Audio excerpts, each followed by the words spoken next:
Any chance you set up a series with the Kansas Jayhawks? We'd love to do that, but Coach Self doesn't see that it's beneficial for them right now, and that's his prerogative, that's his program. My goal is to make sure our program is in a position where we can go to the NCAA tournament whether we play them or not. Well, Greg Marshall will get his wish as the Shockers will face Kansas for a spot in the Sweet 16.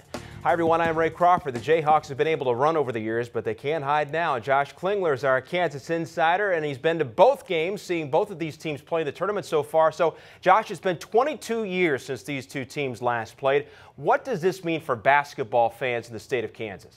Well, it means one tough ticket in Omaha for sure coming up on Sunday. I think both fan bases are going to want to be here in the building for this one.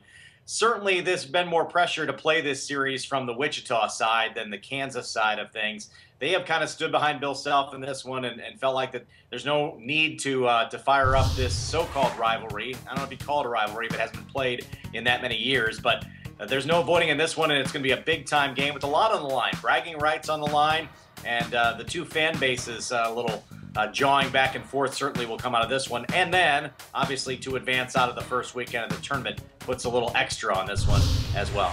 So let's just say, what would a loss here do for Kansas if they were to lose to the Shockers? What would that mean, you think, for the future of renewing this rivalry? You know, I don't think it's going to factor one way in or another. I think that Wichita has kind of put their kind of platform out there on how they would want this series to be. Kansas really hasn't bitten on it at all, and I don't think losing a game would fuel the now we need to play and have this rivalry going again. I still think Kansas just feels like that there's not enough incentive for them. It'd be more of a help for Wichita State, and they don't need to be in a position to help a Wichita State by playing this game yearly. So I don't think win or lose it's going to have an impact, at least in the short term. If they're still negotiating anyway, I don't think that the outcome of this game is going to factor in one way or another. Well, the tournament committee, they set it up to look like this anyway, and they do a pretty good job of matching up these potential teams if it happens, and is the case right now. This will be the first time they've played since 1993, and you may recall this. Kansas beat them by 49 points. I know you're well versed in the history. I think you'll agree that those will be much closer, though, on Sunday. Josh, thanks for the time, and enjoy the game.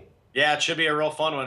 Two real good teams, despite the fan bases that may be arguing over this one. It should be a great game on Sunday. Looking forward to it, Josh. Thanks again. Up now on Campus Insiders, a preview of this game. It's part of our Who's Got Next series presented by Xfinity.